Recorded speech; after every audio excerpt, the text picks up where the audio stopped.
বাংলাদেশের বিমান খাতে নতুন দিগন্তের সূচনা হতে যাচ্ছে। প্রায় $3.7 বিলিয়ন ব্যয়ে 14টি আধুনিক উড়োজাহাজ কিনতে যাচ্ছে সরকার, যা দেশের এভিয়েশন খাতের ইতিহাসে অন্যতম বড় বিনিয়োগ হিসেবে বিবেচিত হচ্ছে।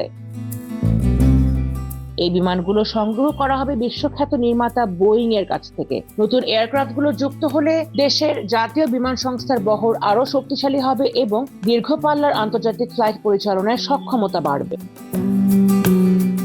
বিশেষজ্ঞরা মনে করছেন, এই উদ্যোগের ফলে বাংলাদেশ বৈশ্বিক বিমান চলাচলের মানচিত্রে আরো দৃঢ় অবস্থান তৈরি করতে পারবে। পর্যটন খাতের প্রসার, বৈদেশিক বিনিয়োগ বৃদ্ধি এবং ব্যবসায়িক যোগাযোগ সহজতর করার ক্ষেত্রেও একটি গুরুত্বপূর্ণ ভূমিকা রাখবে। এছাড়া নতুন বিমানগুলোতে আধুনিক প্রযুক্তি এবং উন্নত নিরাপত্তা ব্যবস্থা থাকায় যাত্রীদের জন্য ভ্রমণ হবে আরো নিরাপদ ও আরামদায়ক। তবে সমালোচকরাও চুপ নেই। তাদের মতে, এত বড় বিনিয়োগ দেশের অর্থনীতির উপর বাড়তি চাপ সৃষ্টি করতে পারে। তাই এই প্রকল্প বাস্তবায়নের স্বচ্ছতা ও সঠিক পরিকল্পনার উপর গুরুত্ব আরোপ করা জরুরি।